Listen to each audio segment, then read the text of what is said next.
बहुत समय पहले की बात है। राजा वीरभद्र एक पराक्रमी लेकिन अहंकारी राजा था। उसकी रानी सुधा बुद्धिमती, शांत और सहनशील थी, लेकिन राजा उसे कोई महत्व नहीं देता था।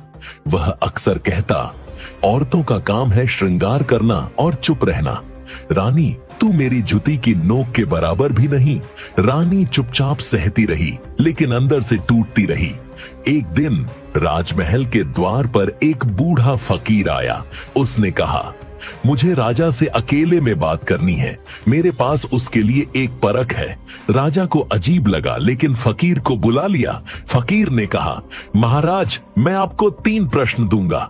यदि आप उनका उत्तर दे सके तो मैं आपको सच्चा राजा मानूंगा, लेकिन एक शर्त है, यदि आप हार जाएं तो अपने राज्य की सबसे बुद्धिमान व्यक्ति से मार्गदर्शन मांगना होगा। राजा हंस पड़ा। पूछो फकीर, मैं सब जानता हूँ। प्रश्न 1, सच्चा बल किसमें है? राजा बोला, तलवार और सेना में। फकीर मुस्कुराया, नहीं महाराज, सच्चा बल क्षमा में होता है।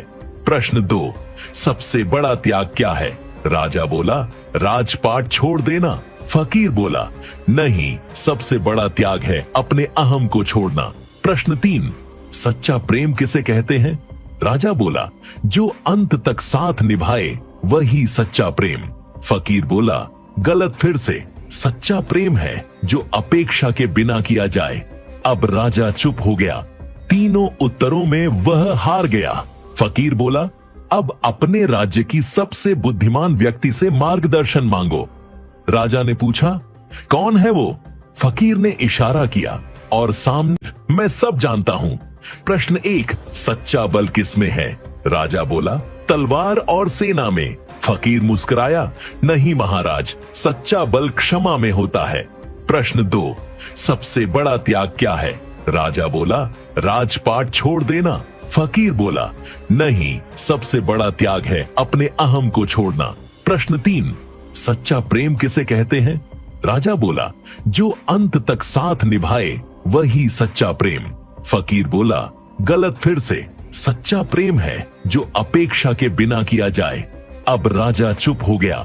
तीनों उत्तरों में वह हार गया। फकीर बोला, अब अपने राज्य की सबसे बुद्धिमान व्यक्ति से मार्गदर्शन मांगो। राजा ने पूछा, कौन है वो? फकीर ने इशारा किया और सामने, राजा ने पूछा, कौन है वो? फकीर ने इशारा किया और सामने रानी सुधा खड़ी थी। राजा की आंखें नम हो गईं। उसे याद आया कि कैसे रानी ने बिना शिकायत के उसके ताने, उपेक्षा और अपमान को सहा और फिर भी हर मोड़ पर साथ निभाया। वो रानी के चरणों में झुक गया।